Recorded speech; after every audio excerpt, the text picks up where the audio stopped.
Now I'd like to introduce Randall. Randall is an artist and a teacher who has spent the last 30 years traveling the world and sharing his creativity. He has taught in Venezuela, Japan, Malaysia, Guam, and Yap. I actually have to look that one up. Not very good in geography on that one, just to name a few.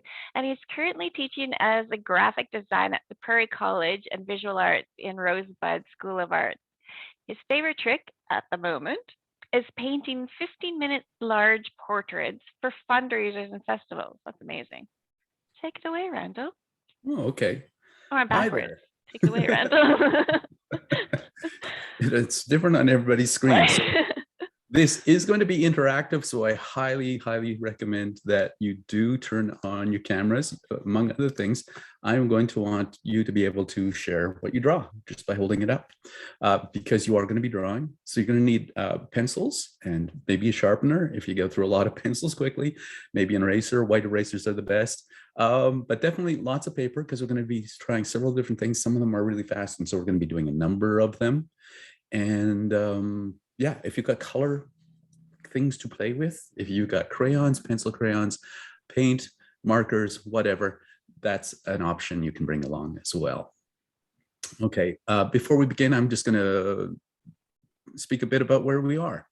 As we gather at this moment in this virtual place, we're also sitting within physical spaces and places throughout North America. And the physical spaces and place I am sitting in within is this land. It's known as the tiny little hamlet of Rosebud, Alberta, Canada. And it has another name as well. It's called a Kokoniskwe, which in Blackfoot means by the river of many rosebuds. And I want to acknowledge, recognize, and appreciate that this land that I'm sitting on is part of Treaty 7 territory. And I offer thanks to the First Peoples of the land for their hospitality. This is a traditional Blackfoot territory, meeting grounds, gathering place, trading hub, traveling route for the Gena, the Siksika, the Piikani, the Tsuut'ina, the Stoney Nakoda, and the Métis peoples in the region. And I am personally grateful to all the Indigenous people in my life who have offered me deep friendship and even mentorship, and have taught me about connection to people, to the land, and to culture. And I invite each of you to consider the people who were the original stewards of the land that you're currently sitting on, and who walked these lands before you, and who walks beside you now, and how will you take part in the conversation of reconciliation and restoration. All right. So I hope you don't mind. I'm going to be telling you a little bit about my life and my progress, because I think a lot of us assume that an artist always was an artist. It just happened. It just sprang up. I'm going to talk about a little bit of my life progress, and in the process of talking about that, I'm going to talk about different approaches to making art. And I'm going to, in three big categories that kind of fit into my own personal development. They're going to start off with perception, with expression, and ending with introspection. Perception, expression, introspection. And I'm going to give you some examples, and you're going to play with me in each of these. And so don't be afraid, by the way, you don't know how to draw? That's fine. Just show up. Turn on your cameras. There's only like 10 of you so far that are on camera. I'd like to see the rest of you. And don't say, oh no, I'm just going to watch. Guess what? It's just not going to cut it with me or with you. You're not going to learn nearly as much. It is the trying and failing. Failing is where it's at. Failing is how you learn. Failing is how I learn. People ask me all the time, oh, well, how do you paint these things without making mistakes? And I laugh. I go, what? No. Every brush stroke is a mistake. I just keep the good mistakes and I paint over the bad ones. So don't be fearful. You don't have to share. Nobody's staring at you anyway, but turn on your cameras and join in. So it's going to be a lot of fun and a bit of an experimentation here. At the end, there'll be lots of time for questions, but even now, if you've got something, you can raise your hand virtually. Catherine is going to be watching out for that, and maybe inform me if anything comes along. And but definitely at the end, we'll have a talk back. We'll have open conversation about anything that comes up. So is this exactly what you thought you were coming for? Probably not, because it's been changing in my mind until last night, and suddenly it's solidified. Oh, I know what I'm going to talk about. So I'm going to start off with a bit of my story. Guess what? When I was a kid, I was frustrated. because I couldn't draw things the way they looked.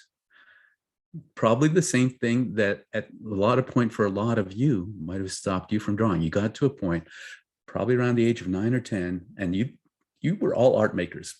You were all art makers when you were young. When you got your first time you got your hand on something that made a mark and you found a surface you could make a mark on, you did it. Okay, whether that was lipstick on the wall or or permanent marker on the fridge, I don't know what it was, but you did it and you loved it and you enjoyed it. And guess what? The majority of people around the age of 8 or 9, that's when they discover, oh, and someone says, oh, nice cat you drew, and you go, that's a horse. Oh, I guess I can't draw. And that's where the disappointment, the self-doubt, and all that starts to set in. And that's why a lot of adults draw like 9-year-olds, because that's where we stop. And but what happened to me around that age, and I was super interested in making art, but I also had trouble making it look real, and here's the weird story. I'm with my family on vacation. Our vacations were never fun. And we were in a campground, and I was simply walking through the campground, and I looked up and I saw a tree for the first time. For the very first time in my life that I'd ever seen anything, I suddenly saw the spaces between. I saw that every tree, every leaf, even if they were the same leaf, they were all at different angles and with different light falling on them. And every single one looked different. And nothing about it was as I could predict it or anything like that. It was just simply not what I expected. And I actually saw it. And I've come to realize that change that happened to me is I started to see the world as an artist sees it. If you're into left brain, right brain theory, or I just call it drawing, non-drawing brain, it's that drawing brain that's not been taught, that's been discouraged, that hasn't been part of your formal training. Typically, it's mute and it just kind of falls away, and it just sits there quietly. Well, the non-drawing brain yells boldly, I know how to draw that. Why even look at it? Okay, yeah, it's a tree. A tree is like that, and it's got something like that. A table's a rectangle with 4 legs that all reach the ground, and and we put a label on it. We put words on it. We put it in a folder, file it away. And the drawing brain, when it discovers how to look, delights in seeing what's actually there and going, hey, if I move that much, that tree looks different. That table, if I'd move that much, that table looks different. Wow, all day long, I could just move my head a little bit and keep drawing that table, and I'd have every time a different drawing. Well, that's absolutely crazy. So my big frustration after that was how to teach people to move into this drawing brain and out of the non-drawing brain. And I discovered a book called Drawing on the Right Side of the Brain by Betty Edwards way back when. And guess what? For over 30 years I've been teaching, I always ask, who's read that book? Hands up. Yeah, lots of people. Hands up. And who's read the book? No, we got one. Okay, that I can see. Who learned to draw from that book? No hands. Nobody learns to draw from the book. But I use as the basic principles, learned from it. It's a lot of science in there, by the way. It's really good. But I've been developing and making my own over the years. And so we're going to play with that to begin with. We're going to play with perception. So I'll be sharing with you on my iPad. You will be working with pencil. I just want you to watch for a second here. What I'm going to do, I got to get through all these windows here to get to my iPad. There we go. Okay, don't need that anymore. Okay.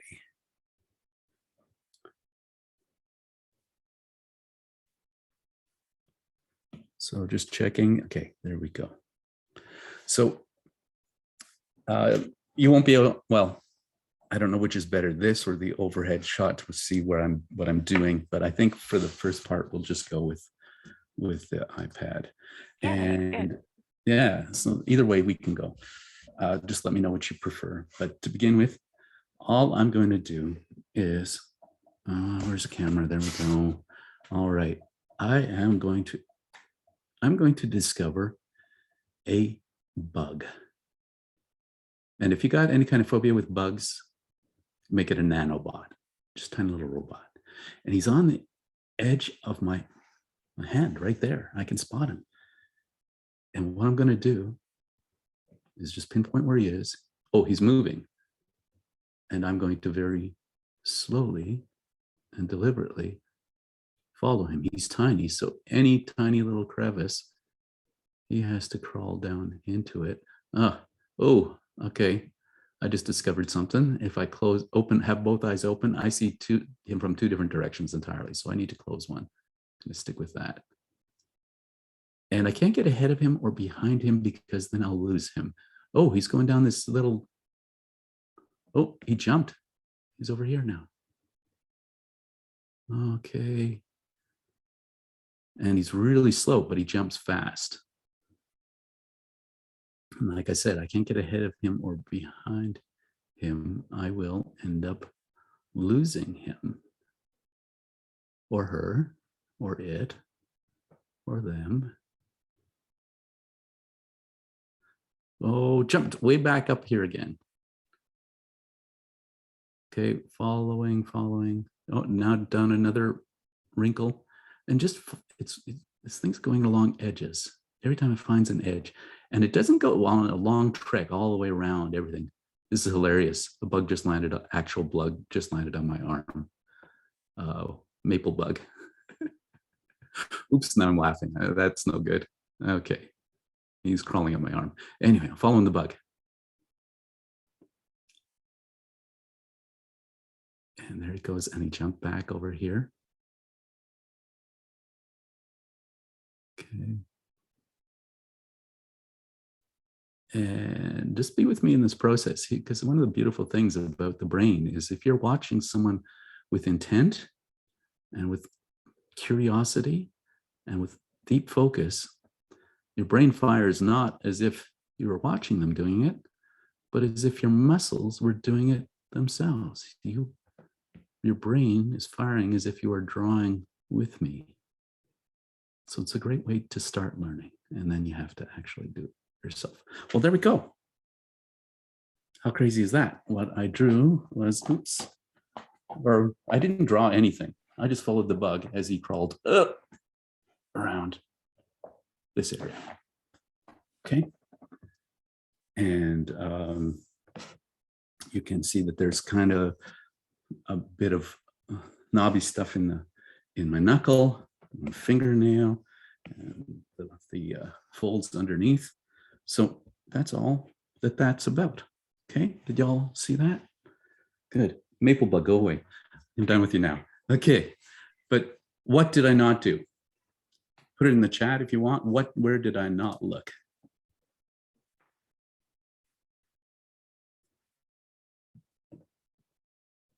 I didn't look at my whole finger, that's true, but Julie got it absolutely right. I didn't at any point look at the paper. So I'm going to show you the best way to set this up for yourself.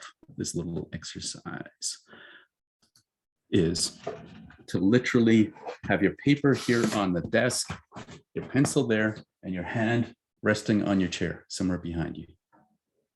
And resting so it keeps steady, and then you look the whole time. You can't even see your paper in your periphery. You're not even tempted to look at it. All you're doing is following the bug. So here's the thing before you start. You're not responsible for what's on the paper. You're not responsible for it. You're not trying to draw anything. You're just slowly, very methodically, very meditatively following the bug. That's all you need to do. That's all you need to do.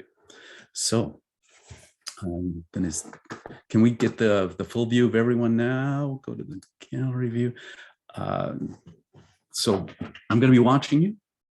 So if you sneak peeks, I don't want you to do that. Okay. All right, good. Set up your paper, get all set up, get ready to go. And don't worry what's on the paper. Don't worry at all. Don't try to accomplish anything. Stick with the bug. Use your dominant eye, close the other eye, because it's just going to get you in trouble. And when you're ready, just start following your nanobot or your bug, and make sure he doesn't go on a long, long walk. He wants to check out everything close by. Very curious. Okay, begin.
I didn't mention words and talk and negative self-talk are all the enemy of drawing.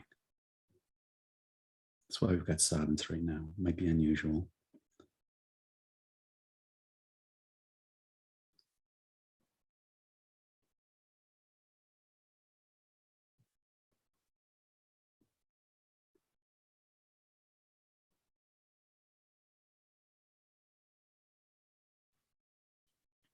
Some people are looking, I want to keep going till I say stop. And if you've already stopped, start again. Do it again.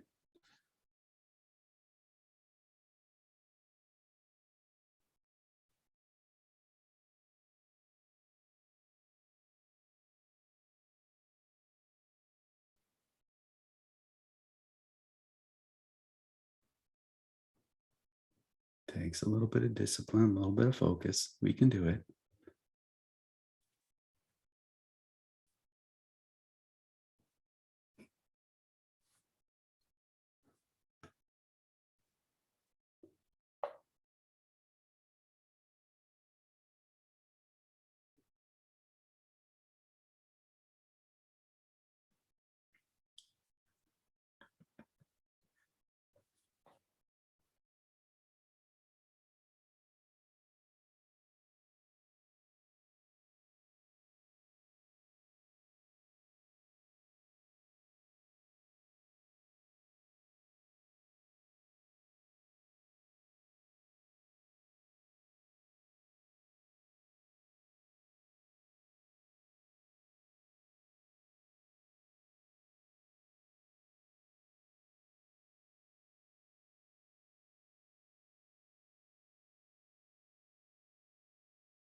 Keep on going.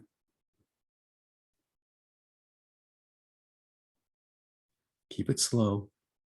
Slow down. You're probably going too fast. There's no rush. First to finish loses.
Oh, go ahead and stop.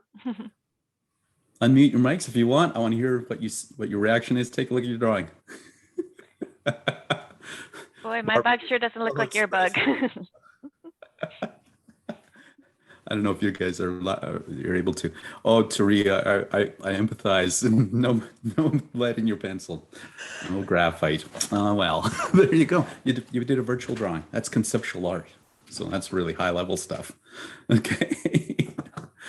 So type into the chat. How long do you think you were drawing? Everybody, type into the chat.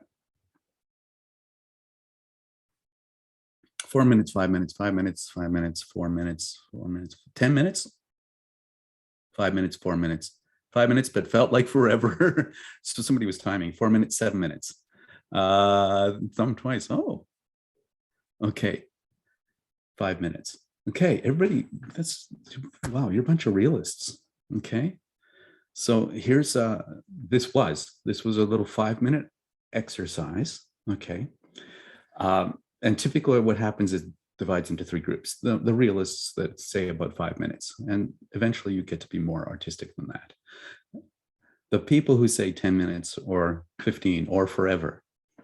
And what's going on with them is there's usually a lot of self-talk, and can be like negative self-talk. It's verbal stuff. It's activation of the non-drawing brain. It's a timekeeper, and it's going blah, blah, blah, blah. And you can imagine if it's constantly going, why am I doing this? This is dumb. This is a stupid thing. Why does it blah, blah, blah, blah, blah, blah.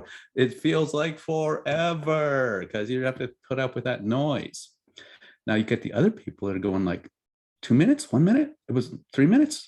Wow. It just time flew by. Why? Because they're really getting into the drawing brain, and the drawing brain is not a timekeeper. It doesn't have anything. There's no, you might have noticed, words just slip away. And you get to the point where, that's why I tell students after a while, what they've been working with me, put a timer on. If you've got to be at a class or go to work or make a meal or eat a meal, time starts to slip away when you start to paint and draw, and the time just falls away. So I'm going to quickly go through all three of these things because the time is slipping away, and talk more about them at the end, but simply let you know that this is the beginning point that I typically use to teach people to actually draw what they see. Because let's see your drawings. Put them up. Hold them up and don't be afraid. I'm hoping they made you laugh. Oh man, these are gorgeous. I can tell some of you have done something like this before. Some of you've got a fade going on because of your background settings. Those are fantastic. Okay, so let me say something. If you haven't done something like this before, if you haven't done a lot of art drawing and the like, this is probably the most honest drawing you've ever done in your life, because you couldn't mediate. You couldn't get in there and mess with it. You couldn't tell, I'm not seeing that. It doesn't look like a finger. I need to make it look like a finger. No, it was just pure perception recorded. Your pencil, it's just a seismic recording of the movement of your eye. That's all it was. And so that gives you honesty. And if we've got honesty, we can work with that. And typically I do a workshop that leads into my full course, but the workshop, literally, it's about 2.5 hours long. And people walk in, all ages, and I've done this with thousands and thousands of people around the world, and they walk in and go, I'm going to be the one you can't teach. I'm going to be the one. Yeah. And they come in, they do stick figures, they do happy faces. They start with this scribble, they laugh, they go, see, told you. And 2.5 hours later, typically what they're producing is something like this. A fully rendered, we just take step by step, we take those honest lines and we just start to connect them all. And I can't take you through the whole process state. This is a quick sample that I did for the class, but here's an actual student drawing. You know, and it's not even one of my best students or anything like that. I just randomly happen to have that on my iPad. So this is the beginning of learning to draw. And guess what? It's also a fantastic exercise as a warm-up because it gets you focused, it gets you meditative, it gets you seeing detail, seeing everything in detail, which the non-drawing brain has no time for that nonsense. It just wants to rush through. Okay. All right. That's it for that. I'm going to talk a bit about, I should have changed things while I was they're doing that. The next step.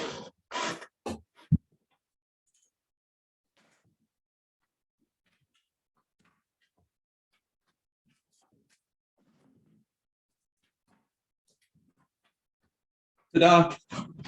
Scene change. Where is my crew when I need them? My roadies weren't available today. So we're going to talk about expression. So my process is I went off to art college, and by the way, I got really good at drawing what I could see.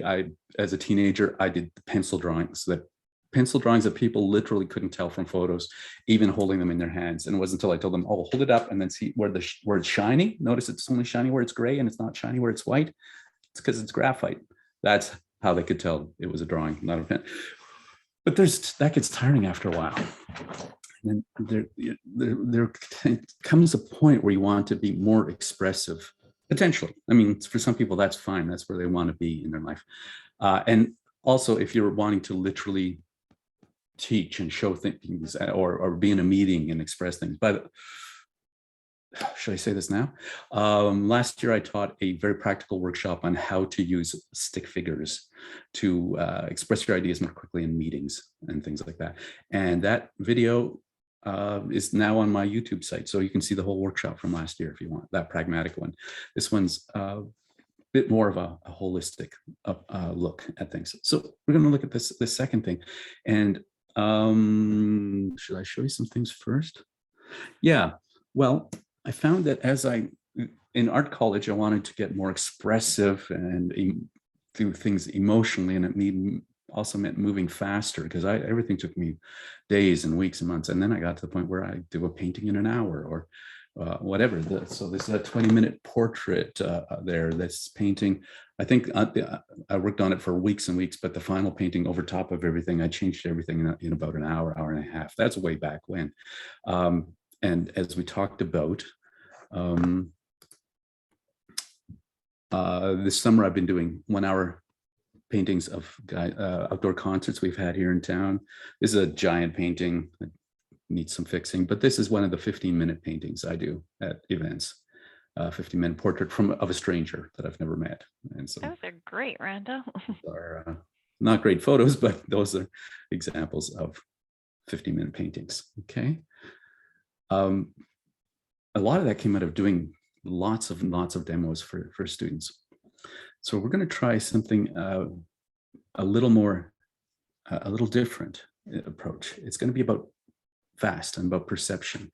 And I think I'm going to have to, yeah, okay. How am I going to do this?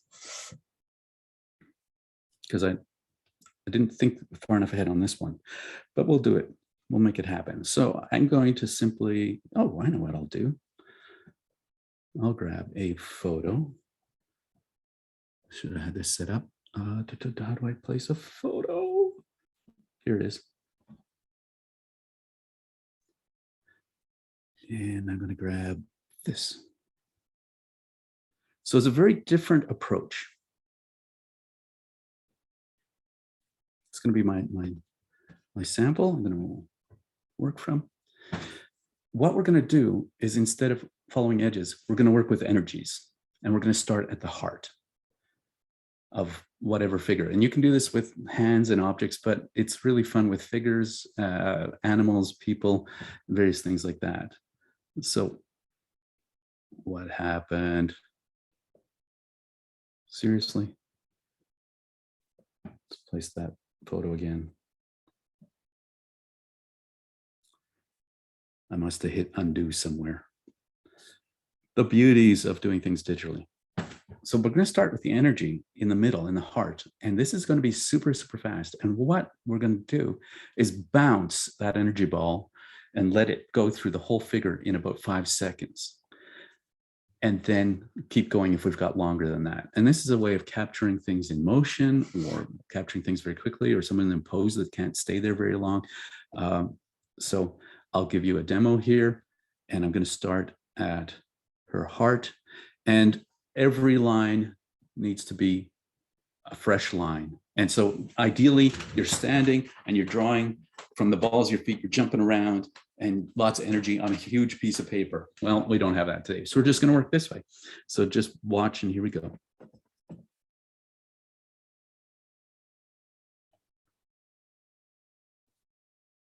So I could stop now in the first 5 seconds, but if I go longer, I can keep correcting and go, oh, that's not quite the right angle.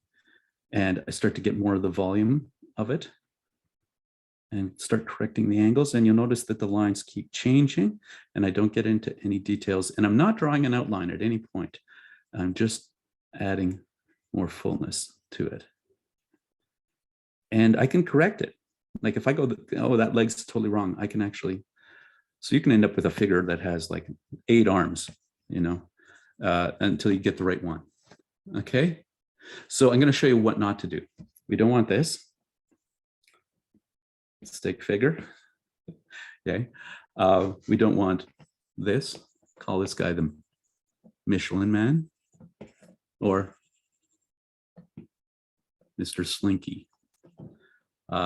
Those are all about repetitive things, and you're just drawing with your fingers. This other energy lets you just go all over the place. Okay. Are you guys good to go? Can I go back to, let's go to the gallery view. Okay. And, oh, actually, we're going to have to come back to me because I'm going to give you a source image to look at. And don't be afraid. It's the first time, but don't try to outline.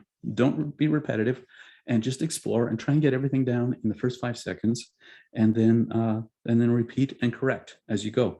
And so you're getting proportions and lengths and everything improved as you go. So here, let me find us an image to work with, and we're going to go with well, those are student samples. We'll go with actual figures here. How about we start with this one here? Okay. Get ready, get set up, start at the heart, and begin.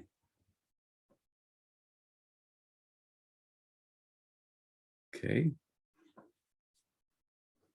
Right, we're about 5 seconds in. You should have the whole figure. Keep going.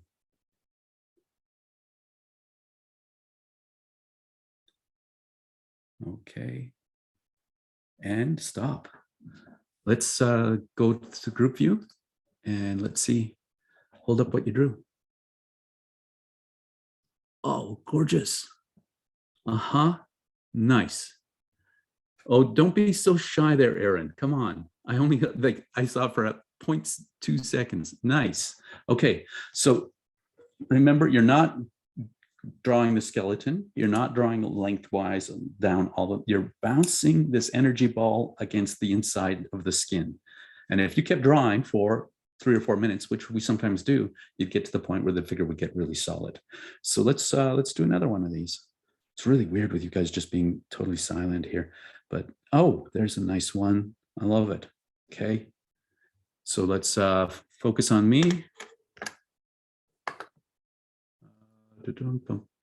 Spotlight for everyone. Here we go. Okay. And get ready. Take it in first and then begin. Remember to correct as you go. Get the curvature and those angles and the lengths and keep correcting it. If it doesn't look quite right, look at the arm, the tops of the arms go almost straight up. They're not at an angle, but the forearms are at quite an angle and the hands bend over. Beautiful bend to the hand, the feet, the hair. Look at the flow of the hair. Can you show us how you hold your pencil? Oh, okay. After we do this. Gonna gill for a couple more seconds and then I'll show you.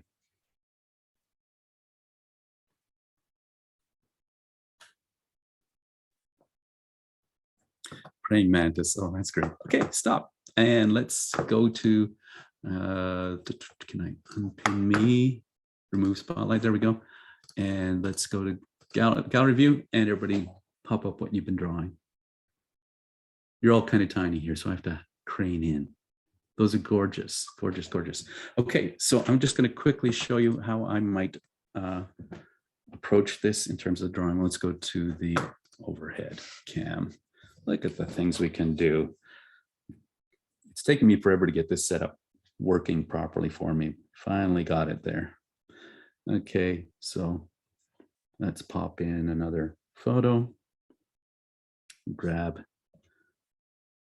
I'm gonna do horse. This is great for anything that's like in life, you can do it with moving things. It's a great way to capture moving things. So there's a couple different ways that we could approach this. I mean, we tend to go down here like this, and that's going to be really hard with this. If you hold it further back, that's going to give you more, but you can also hold it this way, and you'll develop your skill with doing that over time. Or really, it's experimenting and finding out and playing. Oh, I like that. Thank you. I knew there was a trick. Okay. So yeah, but I think all in all, it's making sure that you're not too close down to here, because that's just going to get you really tight. And standing up and, like I say, drawing with the balls of your feet. Bounce, work from your if you work from your wrist or your elbow, you're tending to get repetitive marks going all the same way. And if your elbow, that's where you get Mr. Slinky or Stickman or everything like that happening. Okay. I think we have to keep moving. Otherwise, we're not going to have a lot of talk time. So, by the way, this is called, the first one was called blind contour, and you can adjust it over time. But that's typically in contour simply means where two edges meet. Okay. And so blind meaning that we're not looking at our drawing, we're only looking at subject matter.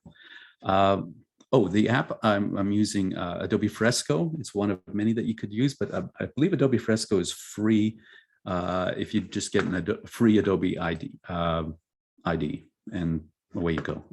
You don't have to pay anything for it. Okay, sort of where was I? Okay. The first drawing was a blind contour. What's the second one? Second one, gesture. And I'm just going to show you another approach to gesture. I'm not going to ask you to do it because we're going to be a bit short in time. I'm going to look at myself in the screen right now. Am I maximized for everybody? You bet. Okay, cool. Here we go. And I'm just going to look at myself in the monitor and so I'm just moving from gesture drawing a bit more into sketching. And I'll often use it for the very same purposes, to figure out the proportions and where everything goes. And then I could go in and, with as much detail and whatever that I need to after the fact. Okay, cool. Is that good?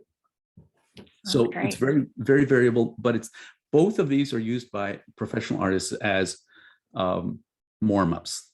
The first one to get you looking with detail and looking at very carefully and meditatively and slow. The second one to get you energized, to get you looking at the holistic image, to get you looking the connection between things, proportions, and all the rest. Okay, I'm gonna change. Scene change.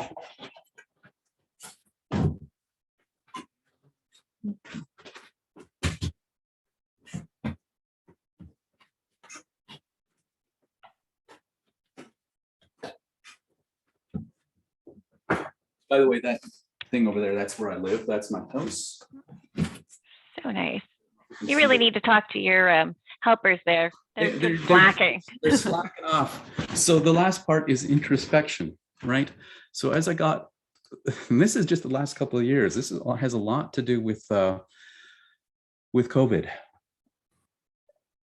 and teaching online and dealing with people and realizing that a good portion of what they really need isn't to learn skills so much as to get all the benefits from art. And you don't have to be super great at anything to get those benefits. I found ways to do it. And the benefits are improving your mood, reducing stress, improving your cognition, your memory, your self-confidence, your feeling of fulfillment. All of those things are side benefits of making art, right?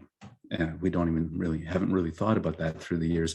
My focus has always been very practical, but actually teaching my mother online through COVID, not being able to be with her, that changed a lot of my perception. And right now I do this a lot with people in my Facebook group. I actually meet with them every Monday and we do these interesting exercises. So I'm going to show you some examples from my iPad of what I'm talking about. Oh, I could have shown you some gesture samples. That's my mom at 87. Oh my gosh, your mom's better than any of us. Well, and that was probably one of her first times doing it. She was amazing at that. Yeah. Okay, so cool. And like, here's an example of a source and then somebody's drawing. So there we go. Okay, let's get down to So I started off by I came to the realization that the process of doing blind contour was a meditative process. And in fact, art in general. Like I was trying to do meditation and mindfulness, and I'm going, oh, I'm struggling with the thoughts coming to my mind. Oh, just let them in, let them go out. Let the words come in, let them flow out. Just let it flow. But then I realized when I'm drawing, there aren't even words. I don't even have to struggle with that. And why not? So I've been doing, and at first I thought, oh, I'm going to get into art therapy. And this really isn't art therapy. I'm not going to make any claims about that. I'm simply saying this is what I call HA, as you can see there, HAH, capital, and it's trademark. No, it's not. Anyway, it simply means healthy arting habits. And it's arting because I'm arting with Randall, which that has a long story why it's not making art with Randall. That's intimidating. This is what I do, this thing called arting with Randall, and it's not intimidating at all. And hopefully you haven't been intimidated either. And so the very first time I did this, basically, I just did the same thing we just did, except with a plant. And then we played with color over top of it. And then I went searching around the internet and I found, oh, there's these processes. Well, easy, you know, do a squiggle, fill it, play with color. The key overall is find some process that doesn't involve a lot of decision making, and that you can do slowly and meditatively and take your time. And typically when we draw for about an hour and a quarter, and then we spend about 15 minutes at the end sharing about it. And sometimes there's the personal insight, sometimes there's just artistic insight, there are discoveries along the way, fun that happened. And, you know, here we're dealing with textures and color. And then I think that was too out there. I want to do something more subtle. And so the colors can interact or be against or tie everything together. But you can see how this can take a long, and some of you might have done Zentangle, and it's a different, you know, approach to something similar. Then I discovered that there were people online doing this, and they were calling it neurographic art. And they take it, and in the corners, they would modify the corners so that they became rounded and soft. And they talked about thinking about taking all the harsh edges in your life and connections and in your mind, softening them out. And the end part of it is that it ends up looking a bit like a neural network connection of neurons. And again, you can play with that, add some color into it, get more playful. I started to experiment, play with lines and mark making and flow. That was kind of the theme for this one, and flow came into something else. By the way, the lovely thing about the iPad is these also are saved as videos, and so I can play them back, and most of them are posted in my Facebook group as videos as well.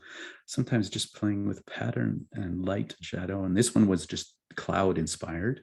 It was one we did last Monday. This came from one of the people from the group when they had been doing these little aerial maps, just these imaginative little things and playful. And I just went, wow, that's beautiful. Let's try that. And another one person in our group, she actually teaches mandala courses. So I said, hey, come teach us. And we did mandalas. And then that inspired me to take it a totally different direction. And being digital, I could play with some other things on my iPad. Other people are playing with markers, with pencil crayons and whatever. So I think what we have time for is like a very, very brief. It's not going to have nearly the effect and benefit of this, but I'm going to just show you how to do neurographic drawing. And so away we go. So, and you may just, if you want to continue it later, you can go big, or you can just do a very small thing, but it's as simple can be. You simply start with making flowing curves. And if you don't like it, do it again. I'm going to go with a bigger, different pen. There we go. Let's go with that instead. There.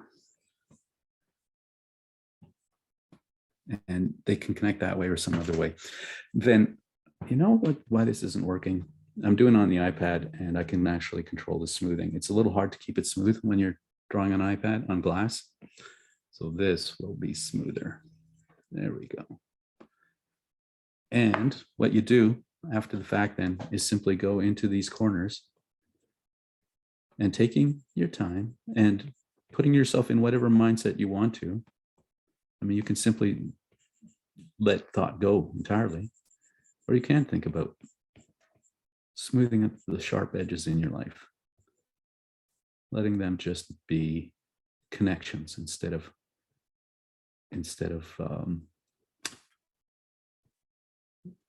collisions, turning collisions into connections.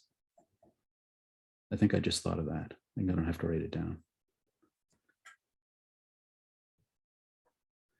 In fact, I'm going to write it down right now. And I don't call this art therapy. I simply call it meditative drawing, or healthy art habits, or arting habits. Turning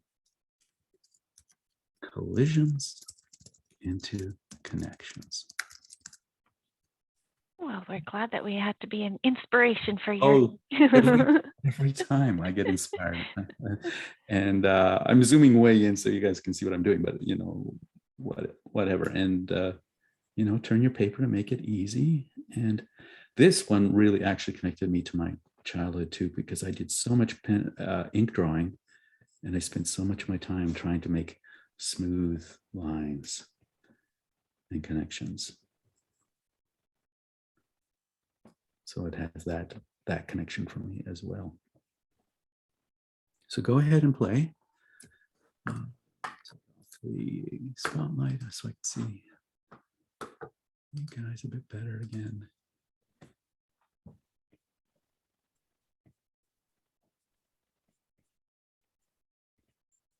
And believe me, when my students do this, every person comes up with a very personal take on this. I shouldn't say students, they're not really my group, my tribe.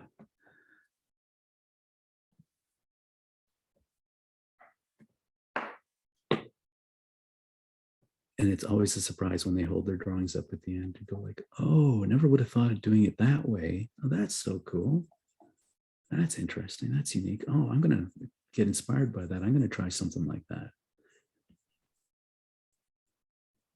So it's equally fun to do this in groups so that you can be inspired by each other. And also the commitment of getting together on a regular basis to do this. That's actually a really good idea.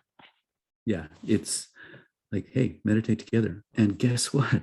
Typically, these people are together online for an hour and a half every Monday night, and they don't really want to leave at the end. They don't want to stop drawing. They're reluctant to stop and show their work but then they get excited about showing it, and then we show it to the others online who didn't join us. Oh yeah, everybody's got such different ideas. You know, my daughters draw on their boogie boards a little bit to this style while we read together. Yeah. Awesome. I'll have to show them this particular. Tell her she's a genius. Well, and I think the thing is, you know, we all think, oh, there's an expert in this field and they know exactly what they're doing and there's a certain way to do this. Well, that's kind of how I approached it until I went, oh, hold on, they're just making it up. They're making it up as they go. I can make up ideas. And so I showed you a bunch of mine. They were just, and the people in the group then get inspired and get bold, and they start to suggest ideas like the map idea. Well, actually, what happened is we were in the group. I shouldn't be talking, but we were in the group, and before we started, I just looked at one of the person's bulletin board behind them, and I went, what are those things there? Those little strips that look really interesting. And she'd used paint and iridescent and metallic paints on them and everything. And they were all just these little bookmark size maps of all sorts. And some were like irrigation systems, and some were, they're all different things. And they just were beautiful and gorgeous. And sometimes she'd draw contour patterns, like the contour lines of the land, over top and create a whole nother pattern as well. And when I'm doing this, I typically play some nice solfeggio, healing frequency music and whatever, you know. But it's not an absolute necessity either. So I'm going to let you draw for a couple more minutes in silence. I'm going to turn myself off, so I'm not even tempted to talk for about another 3 minutes to play. and then we'll come back for any questions.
Okay, I'm going to call you away from all that. And now it's time to answer some questions if you want. Yeah, the story about teaching my mom. Yeah, she passed away this last winter. It's actually, I've told this story on my YouTube channel. So if you want to check it out, I'm arting with Randall on all media, pretty much. I just threw your YouTube in the channel, on the chat line. Okay, cool. So there we go. So any questions, comments? Oh, no, you know what? Show what you did. It's always the fun part. I wish we could, if we had time, we would spotlight everyone. Oh, Look at some of those. Those are great. I need a pencil crayon. Oh, yeah. Vaughn, that's look at those. I'm really seeing lots of, winter. Nice. Some texture and pattern in there. Camille, that's you guys have done a lot. It's so much more fun when you have more time to spend. Christina, you got problems. I can only see back. I had the same problem, Christina. There you go. There you go. Now we see it. Lovely. Okay, so question and answer. Not a lot of time. You can type them in. I think maybe you can they unmute themselves if they want to talk? Sure can. Specific medium you'd recommend starting with? You know, pencil is just, it's ubiquitous. It's there. You can carry it with you all the time. You can do it in the margins of your book and whatever. But then discover, I'd say experiment, play, go. Do you like working with markers? Do you like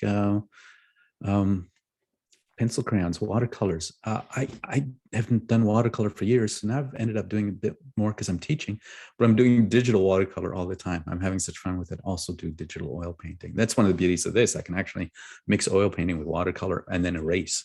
It's kind of crazy. So digital is fun.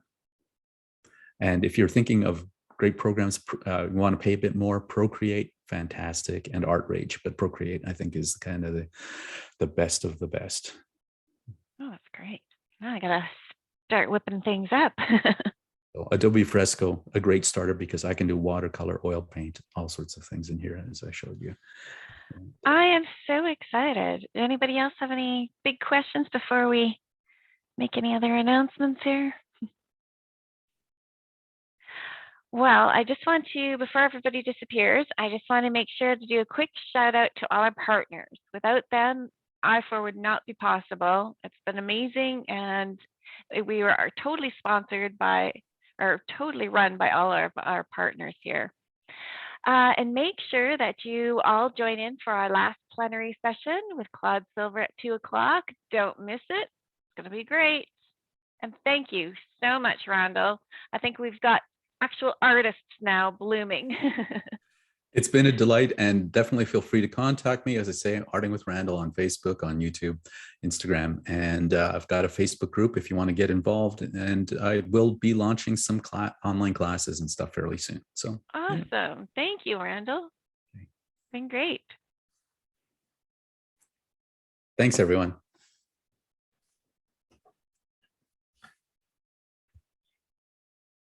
I think what I'll do is I'll make sure to put your links on your speaker profile there that we have. I put a bunch. I went down yesterday, put on a bunch. I think most of them. I mean, maybe the one I didn't put on is Facebook Arting with Randall. I put in the group. Perfect. Okay. But I don't know if I'd put in the page. All right. I'll make sure we have it. Randall, do you have a minute for another question right now? As long as they don't want to shut this all down. Good. Okay, I'm good. Just for you, Kevin. Super quick. Kevin, hey, thanks for being the guy in the room. You know, hey, no problem. That this is my life, and I'm not saying I don't love it, but it's nice to have a guy once in a while with me and asking questions too. So you win on 2 counts there. That's usually my experience at work every single day. Other than my team is over half guys too, which is kind of weird. I've recently become slightly obsessed with fountain pens. Mm-hmm. What's your experience with drawing with fountain pens? Well, I think that pen is delightful. It requires you to slow down. It requires you to take your time. Mistakes are hard to deal with, but it also makes you be creative. And how do you deal with a mistake? How do you play with that and make it part of the work? And maybe not obsess over it. But you can also do some very free things with fountain pens because the ink's typically water soluble. You can mix and start playing with a brush and water and various things like that. Over top of it, right?